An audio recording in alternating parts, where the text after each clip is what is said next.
सिद्धान्तरत्नादय सर्वलोकैकदिक्पदा सर्वभागवतः प्राण श्रीमद्भागवतः प्रभु कलिध्वंसोदित आदित्यः श्रीकृष्ण परिवर्तितः परमानंद पाठाय प्रेमवर्षाक्षराय ते सर्वदा सर्वसेव्याय श्रीकृष्णाणुमस्तु मे मदेकबन्धो मत्सङ्गीं सद्गुरो मद्महाधना मद्निस्तारको मद्भाग्यो मदानन्द नमस्तु ते साधु साधु दादायिन अतिनीचो च ततः आनमुञ्चाकलाचिन्मां प्रेम्णा हृत्कण्ठया स्फुरः निखिलश्रुतिमौलिरत्नमाला द्युतिनिराजिता पादपङ्कजान्तः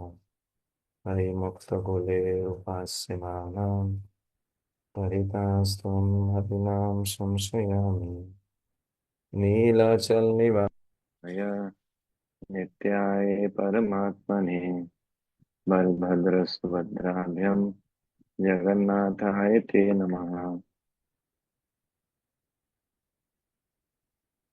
मनोजवं मारुतुल्यवेगं जितेन्द्रियं बुद्धिमतां वरिष्ठं वानरयूथमुख्यं श्रीरामदूतं शरणं प्रपद्ये।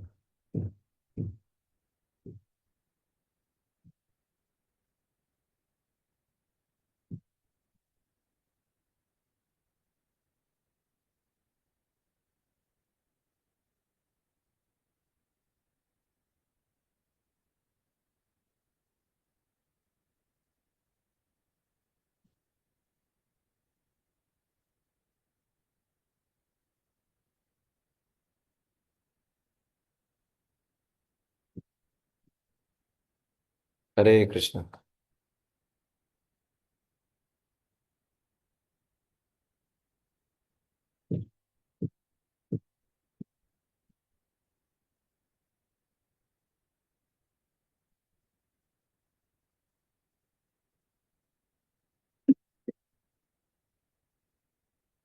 हरे कृष्णा कृष्ण कृष्ण हरे हरे, हरे राम राम राम हरे हरे। हरे कृष्ण।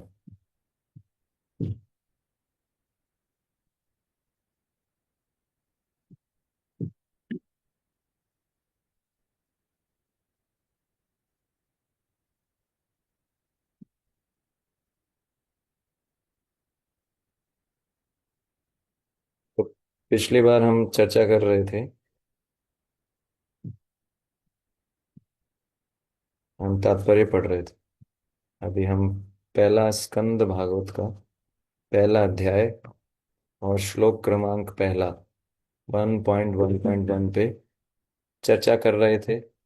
उसमें हमने उस श्लोक को अच्छे से देखा तथा स्वरूप लक्षण क्या होते हैं, परम सत्य के तटस्थ लक्षण क्या होते हैं, और उसके बाद में हम परपट पे आ गए थे। ठीक है।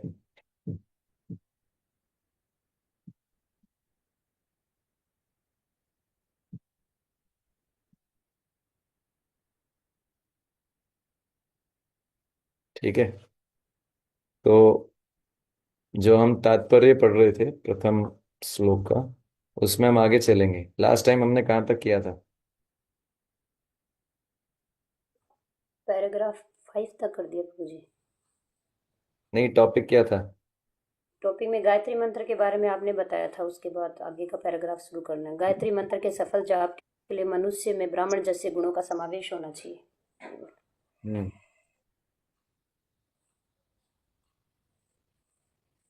तो कोई भी श्लोक हम पढ़ते हैं भागवत में, तो उसमें कोई ना कोई प्रैक्टिकल एप्लीकेशन निकालने आना चाहिए। ठीक है ना? तो ये जो गायत्री मंत्र वाला पॉइंट था, इसमें अगर वैसे आप देखेंगे तो हम्म,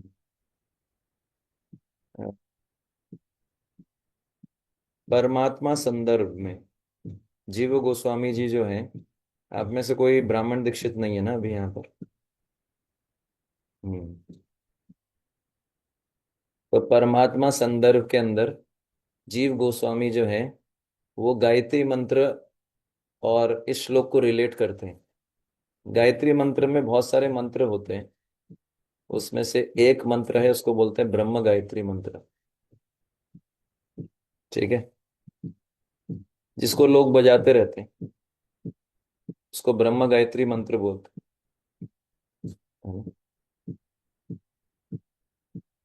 तो खैर उसको हम अभी डिस्कस नहीं कर सकते क्योंकि वो ब्राह्मण दीक्षित भक्त होने चाहिए।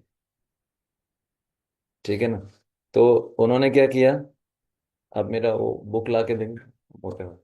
तो जीव गोस्वामी जी ने इसको रिलेट किया है गायत्री मंत्र को और 1.1.1 को परमात्मा संदर्भ में। अब ये संदर्भ क्या है, जैसे मैंने बताया था कि श्रीमद् भागवतम, श्रीमद् भागवतम को श्रील जीव गोस्वामी ने अपने अनुसार एक एक सीक्वेंस से उसके मेन मेन टॉपिक्स को लिख दिया। उसको बोलते हैं षट संदर्भ। ठीक है।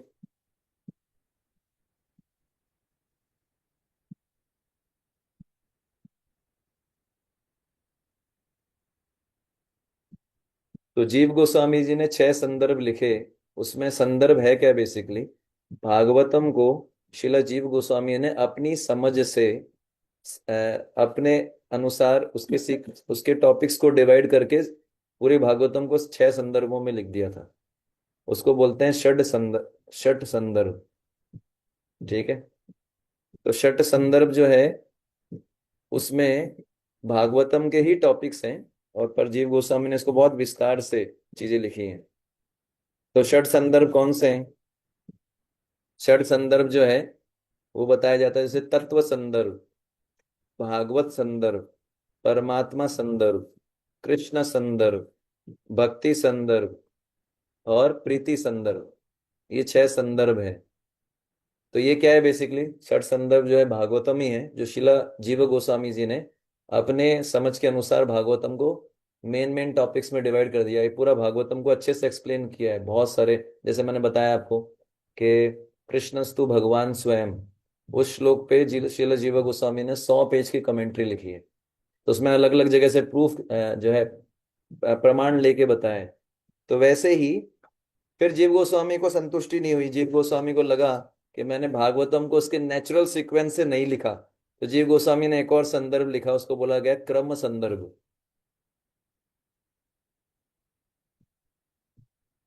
उसको बोला गया क्रम संदर्भ। ये जो क्रम संदर्भ है ये भागवतम के नेचुरल, जैसे आप भागवतम पढ़ते हैं शिला वेद व्यास कृत, ये जो भागवतम हम पढ़ रहे हैं इसमें जो सीक्वेंस है ना, ये सीक्वेंस आपको क्रम संदर्भ में मिलेगा। ये जिस सीक्वेंस में फ्लो करती है, इसलिए उन्होंने क्या लिखा, क्रम संदर्भ। क्रम संदर्भ जो है वो उस पे टीका भी इसको इंग्लिश में ट्रांसलेट किया है हिज होलीनेस भानु स्वामी महाराज ने। ठीक है। तो परमात्मा संदर्भ में अनुच्छेद 105 में श्रील जीव गोस्वामी क्या करते हैं, को रिलेट करते हैं ब्रह्म गायत्री और भागवतम के पहले श्लोक को। ठीक है ना। अब पॉइंट उठता है। हम्म। अब देखिए व्यास देव जी कितने दयालु हैं। अब ये पॉइंट जो है, व्यास देख ब्रह्म, ये जो ब्रह्म गायत्री मंत्र है, जो गायत्री मंत्र है, ये केवल ब्राह्मण दीक्षित भक्तों को ही बताना चाहिए, उन्हीं को एक्सप्लेन करना चाहिए। तो व्यास देव जी ने सोचा, तो ये ब्रह्म गायत्री मंत्र पे लिमिटेशन है। तो उन्होंने क्या किया, इसमें से केवल एक धीमही शब्द लिया और फर्स्ट श्लोक में डाल दिया। उससे क्या हो गया, अब क्या है, अगर कोई बोले कि गायत्री मंत्र समझाओ तो ब्राह्मण दीक्षित होने चाहिए, उसी को बताएंगे। लिमिटेशन है, लिमिट हो गई। और उसको पर्टिकुलर दिशा में ही, एक्चुअली गायत्री मंत्र के नियम होते हैं। जब गायत्री मंत्र मिलता है गुरु से मिलता है, गुरु आपको प्रदान करते हैं जनेऊ और वो आपके कान में बोलते हैं मंत्र। ठीक है ना, गायत्री मंत्र प्रदान करते हैं, वो किसी को बोलना नहीं होता ओपनली। हरे कृष्ण महामंत्र हम किसी को भी बता सकते हैं, पर ये जो है, जो गायत्री मंत्र मिलता है ब्राह्मण दीक्षा, इसको किसी को बोलना नहीं होता। तो वो जो है एक्सप्लेन भी नहीं कर सकते, केवल ब्राह्मण दीक्षित भक्तों के बीच में एक्सप्लेन कर सकते हैं उसके मीनिंग को, ऐसा बताया गया है। तो उन्होंने क्या किया कि इस ब्रह्म गायत्री का सबको लाभ मिले, तो उन्होंने क्या किया, श्रीमद् भागवतम में एक शब्द डाल दिया, धीमहि, ताकि जो है, इस श्लोक पे तो कोई लिमिटेशन नहीं है ना, 1.1.1 से कोई भी पढ़ सकता है, चाहे कोई ब्राह्मण दीक्षित हो चाहे नहीं हो। तो इस श्लोक के माध्यम से वो ब्रह्म गायत्री मंत्र का पूरा लाभ सबको दिला रहे हैं, ये व्यास देव जी ने किया। समझ पा रहे हैं आप? तो वो जो ब्रह्म गायत्री है उसको कोरिलेट किया है श्रील जीव गोस्वामी ने फर्स्ट श्लोक से, ठीक है ना। तो ये एक इम्पॉर्टेंट पॉइंट था। हम्म, जो, तो एक पॉइंट ये भी था कि भागवतम, जैसे मैंने बताया था पिछली बार, भागवतम केवल एक थ्योरी नहीं है, ठीक है ना। भागवतम कोई थ्योरी नहीं है, ठीक है। भागवतम को अगर समझना है, तो भागवतम को समझने के लिए स्पेशली प्रो, जैसे जो लास्ट पैराग्राफ हमने डिस्कस किया था, 10th कैंटो अगर समझना है, तो उसके लिए जो है ये जीव गोस्वामी जी ने ये गायत्री मंत्र इसलिए डाला है, ये मतलब व्यास देव जी ने ये बताना चाहते हैं कि जो जिनमें ब्राह्मणिकल क्वालिटीज होती है, सत्वगुण रहेगा, स्पेशली जो चार नियम पालन करते हैं, 16 माला जप करते हैं, गायत्री का जाप करते हैं, है ना, वो लोग भागवतम को समझने के लिए सबसे ज्यादा सुपात्र हैं।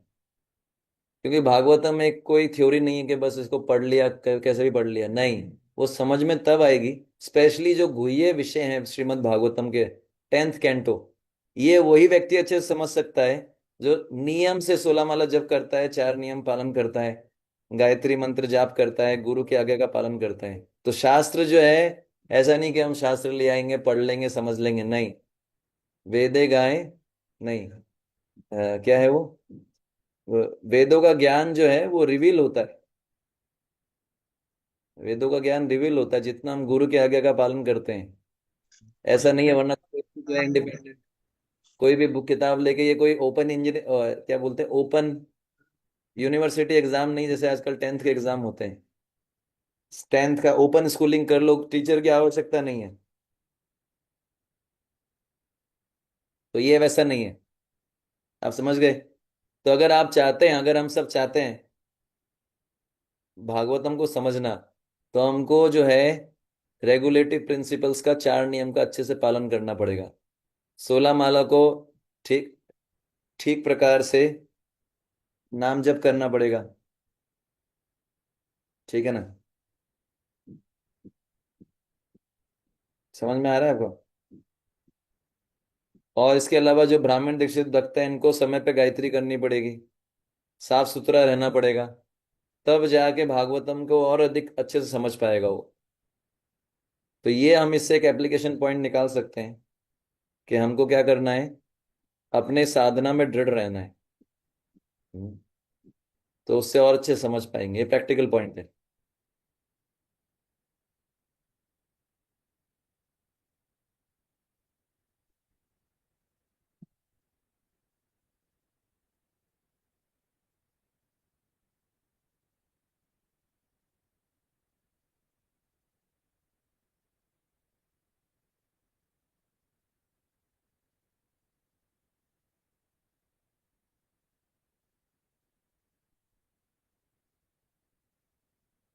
अब ये पैराग्राफ हम डिस्कस करेंगे, आप में से कोई पढ़ेंगे? हरे कृष्ण गुरु जी, मैं पढ़ दूँ? आप लोग हैंड रेज करना शुरू आदत डालिए, ठीक है ना। आगे जिनको भी पढ़ना है हैंड रेज करके, धीरे धीरे सबको मौका मिलेगा। पहले तो आप पढ़िए, देखा माता जी, अब आपने बोल दिया, आप पढ़िए, उसके बाद में वैकुंठ सेविका माता जी, आयुषी माता जी, फिर ऐसे ठीक है। श्रीमद् भागवतम श्री भगवान की अतरंगी शक्ति द्वारा प्रकट किए गए उनके स्वरूप का आख्यान है, और यह अतरंगी शक्ति हमारे अनुभव गम्य दृश्य जगत को उत्पन्न करने वाली बहिरंगी शक्ति से भिन्न होती है। श्री व्यासदेव ने इस श्लोक में इन दोनों शक्तियों में अंतर स्पष्ट किया है। वे कहते हैं कि प्रकट अतरंगी शक्ति वास्तविक है, जबकि भौतिक जगत के रूप में प्रकट होने वाली बहिरंगी शक्ति अनित्य है। तिरंगा। और अंतरंगा। जबकि भौतिक जगत के रूप में प्रकट होने वाली बहिरंगी शक्ति अनित्य है और मृग मरीचिका के समान भ्रामक है। मृग मरीचिका में वास्तविक जल नहीं रहता, केवल जल का आभास रहता है। वास्तविक जल तो कहीं अन्यत्र रहता है। यह दृश्य जगत एक वास्तविक जैसा प्रतीत होता है, किंतु वास्तविकता तो आध्यात्मिक जगत में होती है, और यह तो मात्र उनकी छाया या प्रतिबिंब है। परम सत्य तो बैकुंठ लोक चिताकाश में है, भौतिक आकाश में नहीं। भौतिक आकाश में प्रत्येक वस्तु सापेक्ष सत्य है। कहने का तात्पर्य यह है कि एक सत्य किसी अन्य पर आश्रित होता है। यह दृश्य जगत प्रगति के तीनों गुणों की अंतःक्रिया से बनता है, और यह अनित्य जगत बंद जीवों के मोहग्रस्त मन को वास्तविकता का भ्रम प्रस्तुत करने वाला होता है। बद्ध जीव अनेकानेक योनियों में प्रकट होते हैं, जिनमें ब्रह्मा, इंद्र, चंद्र जैसे उस्तर देवता भी सम्मिलित हैं। यथार्थ में प्रकट जगत में कोई वास्तविकता नहीं है, किंतु यह वास्तविक जैसा प्रतीत होता है। वास्तविकता का अस्तित्व तो आध्यात्मिक जगत में है, जहाँ पूर्ण पुरुषोत्तम भगवान अपनी दिव्य सामग्री के साथ नित्य विद्यमान रहते हैं। हाँ। तो आपको पता लगा इसमें प्रभुपाद जी क्या बता रहे हैं?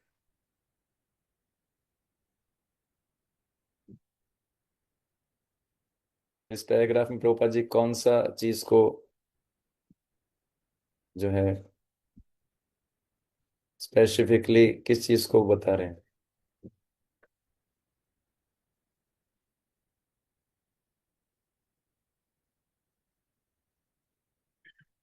हम्म, कोई बताना चाहेंगे? कोई भी बता सकते हैं।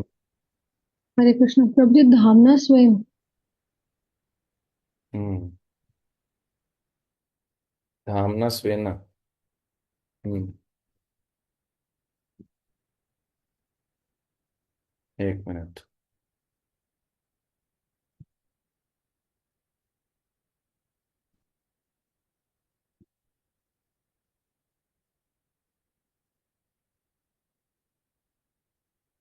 तो एक तो हमको ये समझना है कि इस श्लोक के अंदर प्रभुपाद जी बता रहे हैं अंतरंगा और बहिरंगा शक्ति के बारे में। अंतरंगा और बहिरंगा। तो ये तो आप सबको पता है कि दो प्रकार की शक्ति होती है भगवान की। Just one.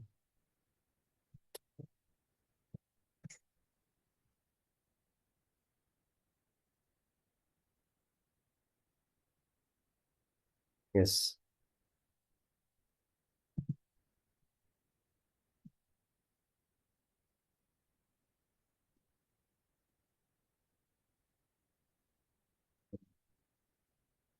तो ये जो है स्टैट्स को देखते हैं हम।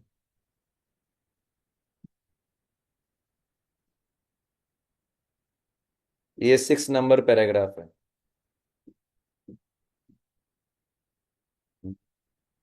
तो इसमें प्रभुपाद जी क्या पॉइंट बताना चाहते हैं? ये तो आपको पता ही कि भगवान की अंतरंगा और बहिरंगा शक्तियां होती हैं। अंतरंगा मतलब आध्यात्मिक, बहिरंगा मतलब इस प्रकार से भगवान के लिए उनकी शक्तियों में भेद नहीं होता। अंतरंगा मतलब भौतिक, आध्यात्मिक, ये भेद हमारे लिए। समझ रहे हैं आप? जैसे इलेक्ट्रिकल इंजीनियर के लिए सब इलेक्ट्रिसिटी है, हीटिंग और कूलिंग किसके लिए है? हमारे लिए है। समझ पा रहे हैं आप? तो ये एक तो ये पॉइंट बता रहे हैं, और एक बहुत इंपॉर्टेंट पॉइंट बता रहे हैं कि भगवान की जो माया शक्ति है, भगवान की जो माया शक्ति है वो इतनी पावरफुल है, इतनी पावरफुल है कि ये संसार जो है वास्तविक। अब यहाँ पर एक शब्द आ रहा है प्रभुपाद जी, इसका उदाहरण दे रहे हैं, इसको मिराज बोलते हैं। एक वास्तविक बार बार शब्द आ रहा है, वास्तविकता वास्तविकता वास्तविकता। ठीक है ना? यहाँ पर प्रभुपाद जी ने जो वास्तविकता शब्द यूज किया है उसका अर्थ ये नहीं है रियल अनरियल। यहाँ पर प्रभुपाद जी ने जो वास्तविकता शब्द यूज किया है उसका मतलब क्या है? वो टेम्पररी है। टेम्पररी शब्द को बताने के लिए क्षण भंगुर जो है ना, कभी कभी क्या होता है किसी शब्द के अलग अलग मतलब आचार्य लोग यूज करते हैं। ठीक है ना? तो यहाँ पर ऐसा नहीं है कि वो वर्ल्ड अनरियल है। हमारा फिलॉसफी ये नहीं है ब्रह्म सत्य जगत मिथ्या। ये मायावादियों की फिलॉसफी है। जब ब्रह्म सत्य है तो जगत भी सत्य है। जगत कैसे मिथ्या हो गया? तो फिर वास्तविकता का अर्थ क्या है यहाँ पर? यहाँ पर वास्तविकता का अर्थ है कि ये संसार सत्य है, लेकिन क्षण भंगुर है, टेम्पररी है, टेम्पररी। इसको बताने के लिए प्रभुपाद जी यहाँ पर वास्तविकता शब्द काम में ले रहे हैं। वास्तविकता का ये अर्थ मत निकालिएगा कि इस जगत जो है अनरियल है, वास्तविकता नहीं है। प्रभुपाद जी लिख रहे हैं वास्तविकता नहीं है। इसका अर्थ ये है कि ये वास्तविक तो है, लेकिन क्षण भंगुर है। उसका अर्थ ये है। तो ये गूढ़ चीजें है ना, ये सुन के समझ में आती है, ये डायरेक्टली हम समझ नहीं पाएंगे। जब मैंने फर्स्ट टाइम सुना था तो मुझे भी शौक था, मैंने कहा वास्तविकता प्रभुपाद जी यूज कर रहे हैं। तो इसमें बता रहे हैं कि मृग मरीचिका का वो उदाहरण दे रहे हैं। क्या बता रहे हैं, है ना? देखिए, अनित्य है, इस भौतिक जगत में प्रकट होने वाली शक्ति अनित्य है, नित्य नहीं है, शाश्वत नहीं है। और मृग मरीचिका में आप जानते हैं इसको बोलते हैं मिराज, जिसमें या स्पेशली जहाँ गर्म एरिया होते हैं वहां पर सड़क पे दिखता है सब पानी सा है, गाड़ी से जाते हैं ना, आपने देखा होगा, लेकिन वो पानी होता नहीं है। ठीक है ना? तो ये जो दृश्य जगत है, ये कैसा फील होता है? वास्तविक प्रतीत होता है ना? बहुत ही इसको बोल सकते हैं कि ऐसा लगता है कि परमानेंट रहेगा। मतलब यहाँ पर मैं बताना क्या चाहता हूँ, भगवान की माया शक्ति का प्रभाव ऐसा है कि संसार में नश्वर चीज भी ऐसे लगती है परमानेंट। इस संसार में जो है समझ पा रहे हैं आप, ये संसार नश्वर है, एक दिन नष्ट हो जाएगा, लेकिन भगवान की शक्ति के प्रभाव से क्या लगता है? परमानेंट रहने वाला है ना? समझ पा रहे हैं? इस सेंस में प्रभुपाद जी लिख रहे हैं। और वास्तविक वास्तविक हमारे सारे जो वास्तविक संबंध है वो आध्यात्मिक जगत में है, लेकिन ये आध्यात्मिक जगत का क्या है? विकृत प्रतिबिंब। इसलिए मृग मरीचिका का उदाहरण दिया गया है। प्रभुपाद जी एक और उदाहरण देते हैं एक जगह, कि कोई आम का पेड़ है, ठीक है ना? तो आम का आपने वो स्टोरी सुनी है ना, रानी का हार चोरी हो जाता है। तो वो आम का पेड़ है, आम का पेड़ का छाया जो है पानी में दिखता है। आम का पेड़ अगर किसी तालाब के किनारे लगाए तो उसकी छाया किस में दिखेगी? पानी में। अब कोई व्यक्ति जो है बहुत बुद्धिमान है, और वो पानी के अंदर आम की छाया को देख के उस आम को लेने का कोशिश करे, और वो सारे तरीके अपना ले कि अरे ये आम कितना बढ़िया दिख रहा है, और वो बार बार हाथ डाले तालाब में, उसको आम हाथ ही नहीं लग रहा। अभी हंसी आ रही है ना ये देख सुन के? ऐसा हम लोग करते हैं, दूसरों पे तो हंसी आती है हमको, ऐसा हम ही कर रहे हैं, है ना? यही भगवान की माया है कि इस पे हम हंस लेते हैं और खुश हो जाते हैं, और ये हम ही कर रहे हैं। ये बताया ना, ये भगवान की माया शक्ति का ऐसा प्रभाव है। तो इसका अर्थ क्या है? कि वास्तविक आम आध्यात्मिक जगत में है, लेकिन उसका विकृत प्रतिबिंब, इसको बोल सकते हैं उसका प्रतिबिंब, इसको प्रतिबिंब थ्योरी बोलते हैं, प्रतिबिंब थ्योरी। कि सब कुछ वास्तविक कहाँ पर है? आध्यात्मिक। हमारे वास्तविक संबंध कहाँ पर है? वहां पर। लेकिन यहां पर जो संबंध है वो क्या है? विकृत प्रतिबिंब। इसको और अच्छे समझे तो अर्थ क्या है? कि यहाँ के संबंधों में अगर हम संतुष्टि ढूंढने का प्रयास करेंगे बिना कृष्ण भक्ति के, तो हमको फ्रस्ट्रेशन ही मिलने वाला है, सुख संतुष्टि नहीं मिलेगा। कोई सोचे कि जो भी संबंध यहाँ पर है, चाहे माँ बाप का है, चाहे पति पत्नी का है, चाहे बिजनेसमैन या एम्प्लॉय का है, सारे संबंध क्या है? वहां पर जो है आध्यात्मिक जगत में हमारे वास्तविक संबंध है भगवान से, है ना? और सब जितने भी जीव हैं। लेकिन ये जो है संसार क्या बताया गया है? डिजायर पे, भगवत गीता में बताया गया डिजायर नामक जल पे, ये अश्वत्थ वृक्ष बताया गया। अश्वत्थ, अश्वत्थ वृक्ष का प्रतिबिंब किस पे पड़ रहा है? मतलब छाया, पानी क्या है? डिजायर्स। भगवत गीता में 15 चैप्टर। आप समझ पा रहे हैं? तो इस संसार में जो भी हमारे संबंध है, अगर उसके सेंटर में कृष्ण नहीं होंगे, चाहे वो पति पत्नी का संबंध हो, चाहे वो पुत्र पुत्री का संबंध हो, चाहे वो माता पिता का संबंध हो, अगर कृष्ण भक्ति सेंटर में नहीं होगी तो वो पूर्ण संतुष्टि प्रदान कभी कर ही नहीं सकता। ये पॉइंट यहाँ पर प्रभुपाद जी बताना चाह रहे हैं इसके माध्यम से। मृग मरीचिका के समान है, संसार में लोग सुख ढूंढ रहे हैं बिना कृष्ण भक्ति के। यहाँ पर जो भी रिश्ते नाते हैं, संबंध है, जो भी हम कार्य करते हैं, वो सब क्या है? विकृत प्रतिबिंब है। क्योंकि यहाँ पर जो है कृष्ण भक्ति नहीं, उसमें होती कहाँ है? सामान्य लोग जो काम कर रहे हैं किस लिए कर रहे हैं? कृष्ण के लिए कर रहे हैं। विकृत प्रतिबिंब। जो रिश्ते नाते हैं उसमें कहाँ कृष्ण है सेंटर में? विकृत प्रतिबिंब। तो ये जो है विकृत प्रतिबिंब है। तो ये पूर्ण संतुष्टि दे ही नहीं सकता, कितना भी हार्डवर्क कर लो, 16-18 घंटे काम कर लो, असंतुष्ट रहोगे ही रहोगे, क्योंकि कृष्ण की सेवा नहीं करेंगे तो असंतुष्ट रहेंगे। कितना भी अच्छा बेस्ट मम्मी बन जाओ, बेस्ट पापा बन जाओ, अंत में यही बोलने वाले तुमने मेरे लिए क्या किया, यही सुनने को मिलेगा, कितना भी बेस्ट कर लो, अगर कृष्ण सेंटर में नहीं होंगे। कितना भी जो है आदर्शवादी राजा बेटा बन जाओ, मैं अपने माता पिता की बहुत सेवा करता हूँ, कृष्ण भक्ति नहीं करोगे, ना माता पिता को संतुष्टि मिलेगी ना आपको। ये यहाँ पर गूढ़ अर्थ बताया गया है इसका। क्योंकि ये क्या है, भगवान की शक्ति से ये संसार ऐसा लगता है हो एकदम, कि ये तो परमानेंट, नश्वर चीजें परमानेंट लगेगी, संबंध सारे जो है एकदम रियल लगेंगे, और क्या लगेगा कि मैं कभी नहीं मरूंगा। तो ये भगवान की त्रिसर्गो अमृषा, है ना। मैंने बताया था कि इसका मतलब बताया था, धामना स्वेना सदा निरस्ता कुहकम। ये संसार क्या है, इंद्रजाल जैसा है, कुहकम। पर वो जो आध्यात्मिक जगत है वो क्या है, वहां पर माया का कोई प्रभाव नहीं है। और पर ये इतना अट्रैक्टिव है, इतना अल्यूरिंग है ना। अभी एक आंसू बहा दे माँ, अभी यहां से ब्रह्मचारी निकले मंदिर से, अरे मेरी माँ का आंसू निकल गया, और फिर घर पे जाएगा, ये माया है। समझ पा रहे हो आप। मतलब माया को कई तरीके से, मैं आपको एग्जांपल दूं। एक हमारे भक्त थे, मतलब अलग अलग तरीके से देखा जा सकता है, maya is very very powerful, very very powerful. कैसे, देखो, मान लीजिए कोई व्यक्ति है ना, जैसे कोई व्यक्ति मरता है किसी के परिवार में, तो वो कितना रोता है फूट फूट के, हम रह ही नहीं सकते। कुछ दिन के बाद बिल्कुल नॉर्मल हंसता है, बिल्कुल जैसे कुछ हुआ ही नहीं।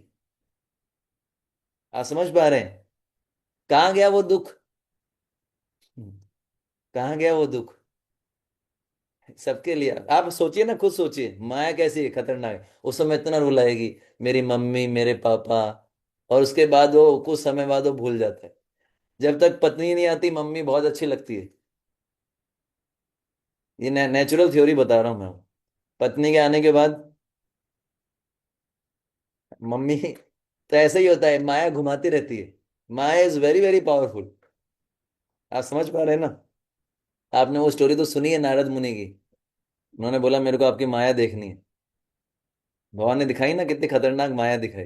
पता है ना आपको स्टोरी। तो ये जो है, हमको लगता है एक्चुअली माया बहुत सूक्ष्म है, जो स्थूल स्थूल रूप से भी आती है। हमको लगता है जैसे हम सुनते हैं माया मतलब स्त्री आ गई या धन आ गया या कुछ ऐसा आ गया, ये भी, ये सूक्ष्म रूप से भी आती है माया। आप समझ पा रहे हैं, है ना। तो ऐसा हमको लगता है कि हम जो है सबको, ये इतना आकर्षक भगवान की माया शक्ति के कारण ये संसार इतना आकर्षक लगता है कि इसमें रहने की इच्छा होती है, सब पता ही नहीं, फील ही नहीं होता कि एक दिन मरना भी है। अब बताइए यही कितनी बड़ी माया है। मतलब रोज हमारे सामने कोई ना कोई मरता हुआ कोई देख ही लेता है, राम नाम सत्य, किसी की अर्थी उठ के जा रही होती है। अब माया का प्रभाव इतना ज्यादा बढ़ गया है कलयुग में, तो कि मुश्किल से कुछ सेकंड्स कुछ मिनट थोड़ा दुख होता होगा। अब आप देख लीजिए, हम लोग 16 माला करने वाले हैं, 4 नियम करने वाले हैं, है ना। किसी डेड बॉडी को देख के कितनी देर वैराग्य आता है, सीरियस होते हैं हम लोग जो 16 माला कर रहे हैं, 4 नियम कर रहे हैं, वो कितनी देर के लिए सीरियस होते हैं। जो 16 माला नहीं कर रहे, 4 नियम पालन नहीं कर रहे, उनका क्या। पता है ना कि एक दिन मरना है, हमको ही पता है ना, कुछ लोगों को तो पता ही नहीं, ऐसा कैसा भी होता है। पता होने के बावजूद हम कितने सीरियस हैं, ये है माया। देख लो अब माया का प्रभाव, रोज सुनने के बाद, कितना भी सुनने के बाद हमको क्या लगता है, are we serious in our bhakti, अगर हम पर्सनली अपने आप से क्वेश्चन पूछें, एक दिन मरना है ना, कुछ भी हो सकता है। जैसे एक हमारे एक ब्रह्मचारी थे, अभी ब्रह्मचारी हैं थे क्या, मतलब है, वो जोधपुर में, उनको सडनली जो है ब्रेन, कुछ प्रॉब्लम हो गया ब्रेन में, बेहोश हो गए। उन्होंने सोचा भी नहीं था ऐसा होगा। क्लॉट बताया डॉक्टर ने, अभी हॉस्पिटल में है, अभी ठीक है। तो उन्होंने सोचा था कि ऐसा कुछ होगा। तो ये माया के कारण ही लगता है सब बढ़िया चल रहा है, कुछ नहीं होना, कुछ सब ठीक है, सब ठीक है। निश्चिंत कर देती है माया। अरे इतना जल्दी क्या है सीरियस होने के लिए। हाँ। माया, मैं अमोघ अमोघ लीला प्रभु से सुन रहा था। एक बार वो बता रहे थे कि माया डिवोटीज और नॉन डिवोटीज के लिए अलग अलग तरीके से काम करती है। नॉन डिवोटीज के लिए तो सीधा ही है, क्या करेगा भक्ति करके। और डिवोटीज के लिए, अरे इतना जल्दी तीव्र भक्ति, मतलब इतना सीरियसली भक्ति करने की क्या जरूरत है, आज ही भगवत धाम जाओगे। एक दिन तो जाना ही है भगवत धाम, आराम से करो। थोड़ा साल में, महीने में एक बार थोड़ा बाहर खा लिया, क्या फर्क पड़ता है। 29 दिन तो खा रहा हूं मैं घर में ही, एक दिन बाहर में खा लिया तो क्या हो गया। थोड़ा क्रिकेट मैच देख लिया, क्या फर्क पड़ता है प्रभु। थोड़ा सा मूवी देख लिया, क्या फर्क पड़ता है। माया जो है बहुत ही खतरनाक है, धीरे धीरे धीरे इतनी, माया की स्पीड इतनी सूक्ष्म है कि वो ऐसे लपेटती है, उसको पता भी नहीं चलता कि मैं लपेटा जा रहा हूँ, लपेटा जा रहा हूँ, लपेट। और जब धीरे धीरे धीरे वो पूरा लपट जाता है, फिर जो है उसको पता लगता है मैं लपेट गया, और फिर वो खोलने की कोशिश करेगा। जैसे आपने देखा ना एनाकोंडा, एनाकोंडा जब किसी को लपेटता है, धीरे धीरे सांप अजगर किसी को लपेटता है, अजगर का आलिंगन बहुत ठंडा ठंडा लगता है, लेकिन एक बार वो लपेट लेता है उसके बाद क्या करता है, खटाक हड्डी तोड़ देता है। तो धीरे धीरे माया जो है, मतलब इतना मैं बता रहा हूँ माया का पावर कितना है। और माया हमको आर्ग्यूमेंट भी देगी लॉजिकली, है ना। प्रभु जी दिस इज नॉट प्रैक्टिकल। जैसे कल प्रभु जी बता रहे थे कि प्रैक्टिकल क्या है, प्रैक्टिकल एक एक्सक्यूज है, प्रैक्टिकल शब्द एक एक्सक्यूज बन गया है। ये प्रभु जी मैं सुबह उठ नहीं सकता, ये प्रैक्टिकल नहीं है। और घर में शादी होगी, फिर प्रैक्टिकल हो जाएगा। समझ पा रहे हैं आप, है ना। अभी ठीक है, हम ज्यादा बोलते नहीं है क्योंकि फिर हर्ट होता है सबको, लेकिन आप खुद विचार कर सकते हैं, आप खुद बुद्धिमान हैं। शादी होती है, घर में कोई प्रोग्राम होता है, तो फिर नींद आती है, आती है। अभी कोई साइंस ग्रेटिफिकेशन की वस्तु हमारे सामने आ जाए जिसका जो पर्टिकुलर स्वभाव है, तो फिर नींद आएगी। लेकिन जपा में देखिए अब ये स्थिति है, ये माया है।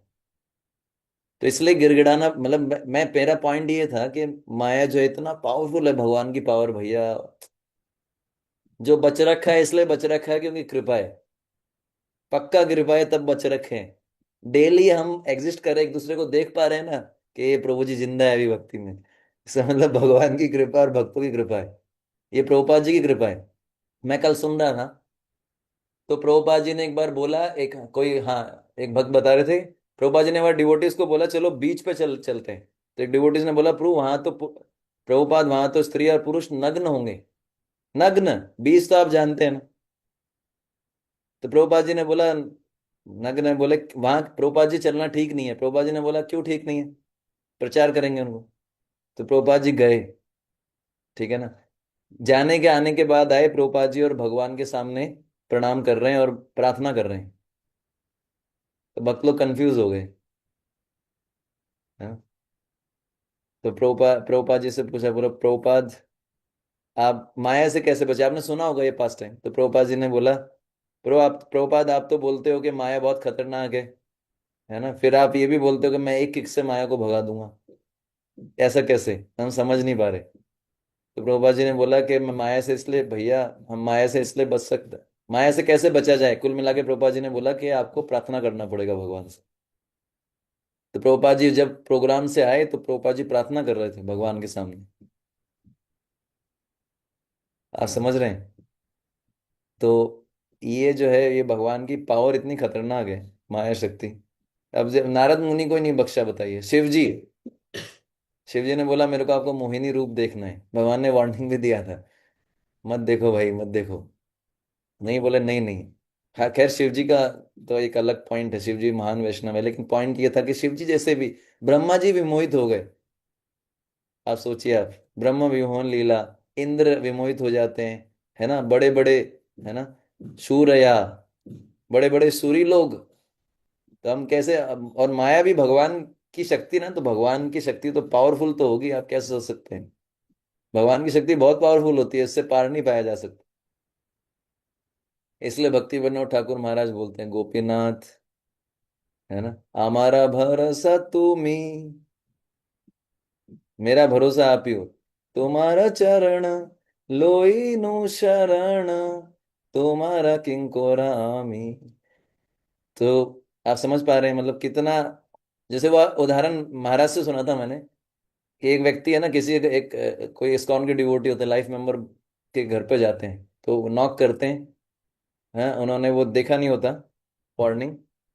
और जैसे अंदर घुसते हैं तो एक बहुत बड़ा जो है काले रंग का एल्सीशियन कुत्ता, बहुत बड़ा विशाल का है, और वो सीधे जाके उन पे भौंकता है ऐसे, और सीधे उनके दो पैर यहाँ रख देता है, और वैसे मुंह निकाल के ऐसे खाने वाला होता है। पीछे से आवाज आती है, मोती। और जैसे ही मोती आवाज आती है, मुंह बंद कर लेता है और वापिस चला जाता है। ये बहुत अच्छा एग्जाम्पल है, क्लासिकल एग्जाम्पल। अब बताइए आप कि वो चिल्लाता है, प्रभु जी बचाओ, प्रभु जी बचाओ। ऐसी आवाज नहीं थी मेरी जैसी, अभी तो कुत्ता है नहीं, जब कुत्ता होगा तो क्या आवाज होगी वो तो आप जानते ही हैं। तो कहने का अर्थ है कि जब मालिक ने आवाज दी तो तुरंत क्या है, कुत्ता चला गया। तो ऐसे ही भगवान को जब हम पुकारेंगे, वो पुकार होनी चाहिए, तो फिर भगवान बोलेंगे माया पीछे हट जाओ। वरना जो है,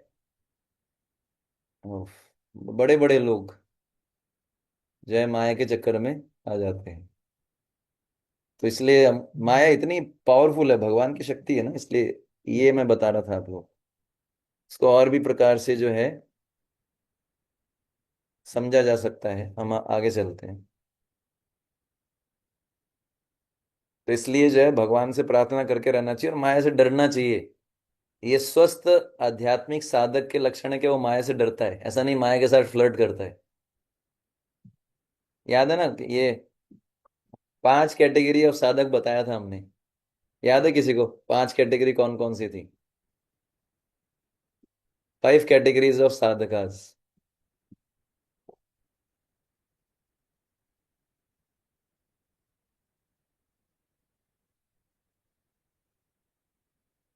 तो पहला होता है स्लीप वॉकर,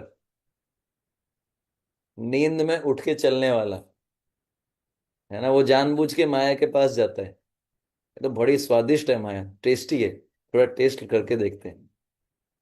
तो ऐसे जो साधक होते हैं ना, वो तो गए हुए हो, स्लीप वॉकर मतलब उनको पता ही नहीं क्या है। एक दूसरा होता है स्ट्रगलर, एक होता है प्रोटेक्टेड, एक होता है लोटस टाइप, है ना, एक होता है डिटरमाइंड। आई थिंक सेकंड वाला होता है ये स्ट्रगलर। सेकंड वाला मेरे को भी पूरा अभी याद नहीं, सेकंड वाला स्ट्रगलर होता है। डिटरमाइंड, ओके, सेकंड वाला डिटरमाइंड, सेकंड स्ट्रगलर है, थर्ड, हाँ, डिटरमाइंड। सेकंड स्ट्रगलर है जितना मेरे को याद है, सेकंड स्ट्रगलर है, थर्ड डिटरमाइंड है, फोर्थ प्रोटेक्टेड है, फिफ्थ जो है वो है लोटस। ठीक है ना? तो मैंने बताया था कि जो स्लीप वाकर होता है, वो ऐसे ऐसे लोग होते हैं जो नींद के अंदर चलते हैं, उनको पता नहीं भाई क्या खतरा आने वाला है। जैसे कुछ लोग ऐसा नींद के अंदर चल के, अब मान लीजिए कोई नींद के अंदर किसी को चलने की आदत है, पता नहीं, मैंने तो देखा नहीं ऐसे ओरिजिनल में, पर कुछ ये देखा है कि कुछ लोग नींद के अंदर बड़बड़ाते हैं, बचाओ बचाओ। कुछ लोग ऐसे हाथ पैर भी मारते हैं। आप समझ पा रहे हैं? Sleep walker, struggler, determined warrior, protected soul, lotus, ये बताया गया है ना। तो स्लीप वॉकर तरह के साधक कैसे होते हैं?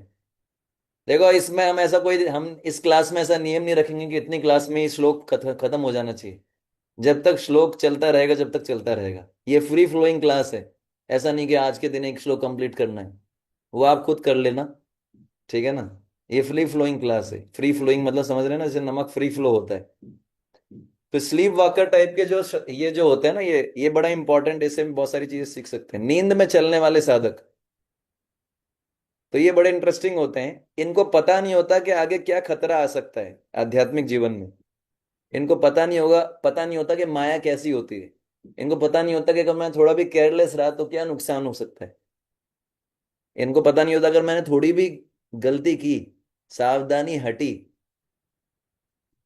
आप सोचिए, कुकिंग वाले लोग इसको एक्सपर्टली जानते हैं, भाई जो पक्का एकदम कुक है, जैसे प्रभुपाद जी पक्का कुक थे।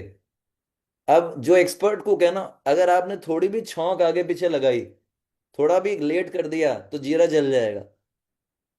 जानते हैं ना, फिर उसका टेस्ट वो नहीं रहेगा जो होना चाहिए। अगर आप थोड़ा कुकिंग करते समय, क्या आप असावधान रह सकते हो क्या?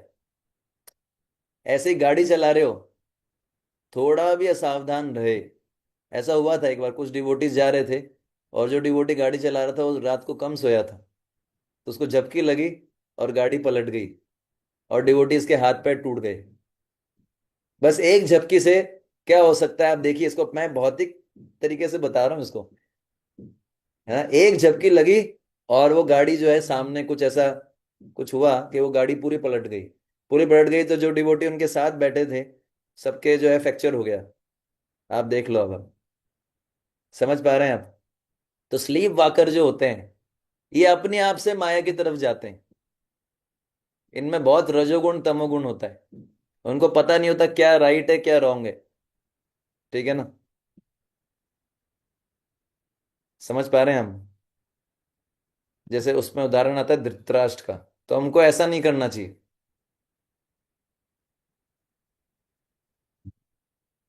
अग- अगर कोई जो है, कोई किसी को अच्छा भक्त संग मिल गया है, गुरु का आश्रय भी मिल गया है, उसके बाद अगर कोई माया के पास जा रहा है तो बहुत बड़ा गलती कर रहा है वो।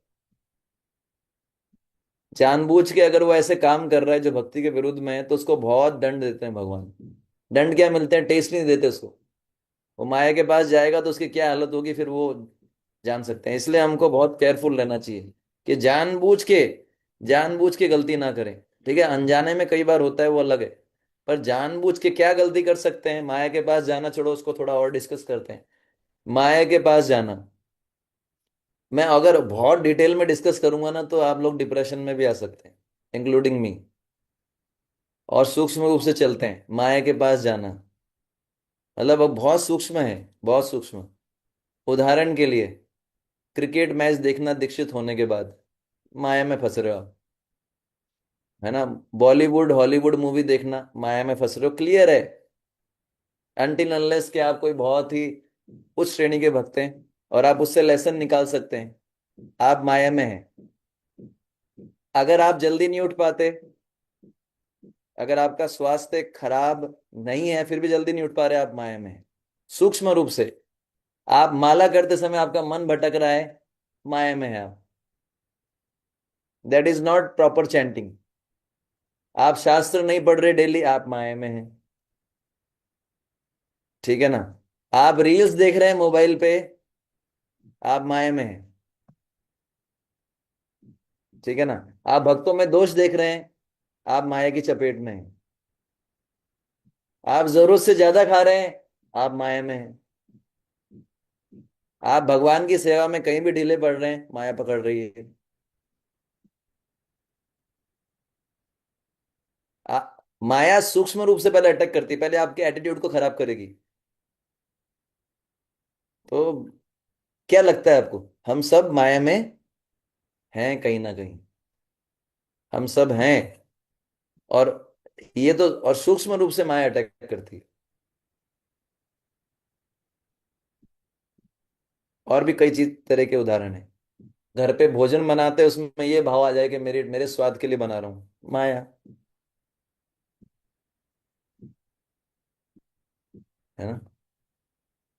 भगवान की सेवा की, उसके बदले में कुछ लेने का भाव, माया। वो सेवा नहीं कहलाएगी।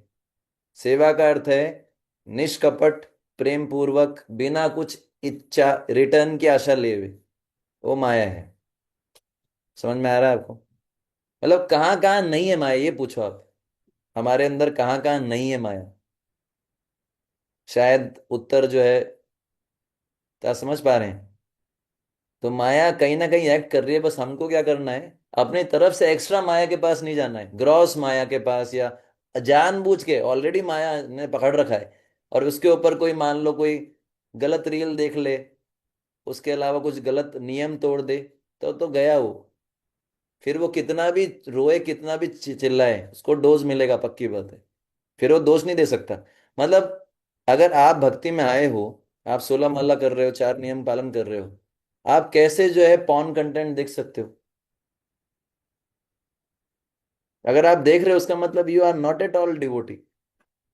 फिर आपको दोष देने का अधिकार नहीं है भगवान को कि मेरे को भगवान ये नहीं करते। शर्म आनी चाहिए आपको, भक्ति को दोष दे रहे हो आप खुद अपना जो है पैर पे कुल्हाड़ी मार रहे हो। आप भक्तों में दोष देख रहे हो, 16 माला कर रहे हो, 4 नियम कर रहे हो, भक्तों में दोष देख रहे हो, आप खुद अपने पैर पे कुल्हाड़ी मार रहे हो। फिर बाद में दोष नहीं देना कि मेरा भक्ति में कुछ हुआ नहीं, इतने साल इस्कॉन में रहा। अरे, खुद आपने पैर पे कुल्हाड़ी मारी। तो अगर भक्ति में आने के बाद भी संतुष्टि नहीं मिल रही ना, चेक कीजिए, कहीं ना कहीं प्रॉब्लम हमारे साथ है, कहीं ना कहीं हमारे हिडन एजेंडाज हैं, हिडन मोटिव्स हैं। वो ठीक करना पड़ेगा, वरना हमेशा ऐसे रहने वाला है। भूल जाइए कि अपने आप कुछ होगा। आइडेंटिफाई करना पड़ेगा कि मेरा मेरा विचारधारा क्या है, मैं क्या चाहती हूँ कृष्णा कॉन्शियसनेस में, या चाहता हूँ। क्या मेरा भक्ति विशुद्ध है क्या, शुद्ध है क्या, या मैं रिटर्न में कुछ चाहता हूँ। अहेतु की अप्रतिहता यह आत्मा सुप्रसिद्धति। बिल्कुल क्लियर है, ठीक है ना। तो अगर ये कुछ अपने आप से एनालिसिस करना चाहिए। तो माया जो है हर जगह आप देखेंगे कहीं ना कहीं हमको पकड़े हुए। और तो ये पहला है। ये दूसरा फिर क्या बताया गया है ना? दूसरे प्रकार के उनको बताया गया है स्ट्रगलर। पहले वाले जो स्लीप वॉकर होते हैं, नींद में चलने वाले साधक, उनको तो पता ही नहीं होता आगे क्या समस्या आने वाली है। ये जो स्ट्रगलर होते हैं, इनको पता है कि भाई मैंने अगर एक बार भी मूवी देख ली सिनेमा हॉल में जाके, और स्पेशली उसके अंदर अगर विपरीत लिंगी को देखा, और वो भौतिक मूवी है टोटली, तो उसका क्या एक एक इम्प्रेशन कितना खतरनाक हो सकता है। या मैंने बिना भोग लगाए, या मैंने जो है एक बार भी बुरा संग, मतलब कुछ भी हो सकता है। तो इनको पता होता है, ठीक है ना। पर इनका इनका प्रॉब्लम, इनका अलग तरह का प्रॉब्लम होता है ना। इनके अंदर आध्यात्मिक स्पार्क होता है, लेकिन इनके अंदर कंडीशनिंग बड़ी स्ट्रांग होती है, लस्ट की, एंगर की। तो ये चाहते तो हैं सत्संग में आना, ये चाहते तो हैं कि मैं सुधरूं, लेकिन जब वो वेग आता है ना, वो समय पर्टिकुलर टाइम में किसी में लस्ट का वेग आएगा, किसी में एंगर का वेग आएगा, किसी में ग्रीड आएगा। उस समय वो क्या है, कंट्रोल नहीं कर पाता। जैसे अर्जुन बोल रहे हैं कि मेरे को समझ में नहीं आ रहा क्या करूं। ऐसी स्टेज में अर्जुन ने क्या किया, अर्जुन ने भगवान का शरण लिया, शिष्यस्ते हम शादी माम तो प्रपन्न। तो जब हमारी लाइफ में वेग आते हैं अनर्थों के, उस समय खुद से लड़ोगे तो अजामिल जैसी स्थिति होगी। अजामिल ने खुद से लड़ने की कोशिश किया, खूब दिमाग लगाया कि नहीं नहीं मुझे ये ऐसा, वो वैश्या को देखा और खूब अपने आप को कोशिश किया ठीक करने का, लेकिन कर नहीं पाया, फॉल डाउन हो गया। अर्जुन का पॉइंट क्या था, अर्जुन भगवान के पास चला गया। इसलिए वैष्णव संघ की आवश्यकता होती है। अगर हमारे ऊपर वेग परेशान कर रहे हैं हमको, तो क्या करना चाहिए, खुद लड़ोगे तो क्या होगा, माया का ब्लो पड़ेगा खतरनाक वाला। जैसे हमने बड़े बड़े योद्धा लड़ने जाते हैं और फिर एक पड़ता है ब्लो, खत्म, तो कमजोर हो जाता है वो। उसमें क्या है कि हेल्प लेना चाहिए डिवोटीज का। तो इन स्ट्रगलर के लिए क्या है, उनको डिवोटीज का हेल्प हेल्प लेना चाहिए, ठीक है ना। तो ये बहुत ही दर्दनाक स्थिति होती है, स्ट्रगलर वाली स्टेज है ना, बहुत पेनफुल है, क्योंकि बहुत समस्या आती है, स्ट्रगल करना पड़ता है ना। जैसे सुबह जल्दी उठना, कहीं ना कहीं हम सब स्ट्रगलर भी हैं, कहीं एक जगह, कहीं ना कहीं हम कुछ कुछ एरिया में हम स्लीप वॉकर भी बन जाते हैं, ठीक है ना। तीसरा कैटेगरी बताया गया डिटरमाइंड वॉरियर। डिटरमाइंड वॉरियर मतलब वो पूरा वो लड़ाई करेगा खतरनाक वाली, डिटरमाइंड है। जैसे गजेंद्र था, है ना, वो तैयार है लड़ने के लिए अपने आप से। इसमें एक और उदाहरण देते हैं कि वो जो चिड़िया थी जिसका अंडा ले गया था समुद्र, तो उसने लड़ने का, उसको पता था वो पता नहीं जीत पाएगी, कि उसको, उसने सोचा नहीं था, पर उसको लड़ना था। तो डिटरमाइंड वॉरियर को पता है कि मेरे अंदर ये कमी है, समझ गया वो। तो वो प्रयास करता है, हार्ड प्रयास करता है अपने आप को सुधारने का। और जब उसके प्रयास को भगवान देखते हैं, तो भगवान क्या करते हैं, उस पर कृपा करते हैं, जिसके लिए वो अपने अनर्थों से ऊपर उठ पाता है। तो कृपा को आकर्षित करने के लिए जो है प्रयास करना पड़ेगा, अपने आप कृपा नहीं मिलती। पसीना बद, याद रखिए दामोदर लीला। ये हाँ, यशोदा माई को जो है पसीना छुड़ा दिया भगवान ने, तो हमारा क्या करने वाला आप सोचिए। अपनी मम्मी को नहीं बख्शा प्रभु जी ने, तो हमारा क्या होने वाला है आप सोचिए। दामोदर लीला याद रखिए हमेशा, पसीना बहाएंगे, बहाना ही पड़ेगा, और कोई ऑप्शन नहीं है। तो ये जो है एक ऑप्शन क्या है, डिटरमाइंड वॉरियर। एक फिर है प्रोटेक्टेड सोल, जिसने हायर टेस्ट डेवलप कर लिया है। जिसने हायर टेस्ट डेवलप कर लिया है वो हमेशा अच्छे, जब उसको पता लगेगा कि भाई ये अच्छा संघ उपलब्ध है, तुरंत चला जाएगा संघ में। जैसे उसको पता लगा कि भाई कथा हो रही है, वहां तुरंत चला जाएगा। जैसे पता लगेगा यात्रा हो रही है, तुरंत चला जाएगा। बाकी सब चीजों को सेकेंडरी प्रायोरिटी देगा, पहले देगा स्पिरिचुअलिटी को। उसको टेस्ट है। अब टेस्ट ही नहीं है बेचारे को, कैसे करेगा? हमारे साथ यही होता है, टेस्ट ही नहीं है। जिसको टेस्ट है चैंटिंग में, जिसको टेस्ट है शास्त्र पढ़ने में, जिसको टेस्ट है, वो कहीं ना कहीं से टाइम निकाल ही लेगा।